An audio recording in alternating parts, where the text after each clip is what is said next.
کروڑوں پاؤنڈز کے اخراجات کر کے بھی 7 بڑی عالمی طاقتوں کے سربراہان کوئی بڑا کارنامہ انجام نہیں دے سکے۔ G7 سربراہ کانفرنس کا احوال بتا رہے ہیں لندن سے مقیم احمد۔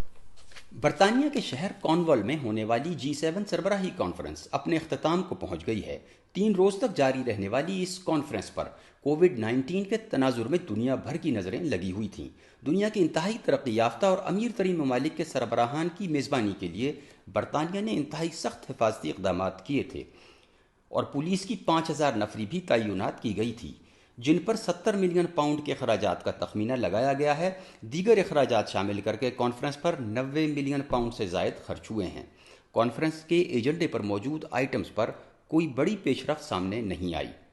اقوام متحدہ، ورلڈ ہیلتھ آرگنائزیشن، ترقی پذیر ممالک اور انسانی حقوق کی تنظیموں کی درخواستوں کے باوجود G7 ممالک نے کورونا سے بچاؤ کی ویکسین کو انٹلیکچوئل پراپرٹی رائٹ سے مستثنیٰ قرار نہیں دیا، بلکہ غریب ممالک کے لیے ویکسین کی 1 ارب خوراکیں دینے کا اعلان کیا ہے، جبکہ عالمی دائرہ صحت کے مطابق 11 ارب خوراکوں کی ضرورت ہے۔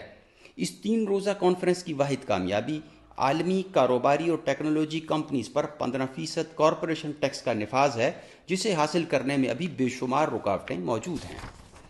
عالمی رہنما 3 روز کے دوران ہنستے مسکراتے، فوٹو کھنچواتے، دعوتیں اڑاتے اور میل ملاقات کرتے رہے، مگر کوئی بڑے فیصلے کرنے میں کامیاب نہیں ہو سکے۔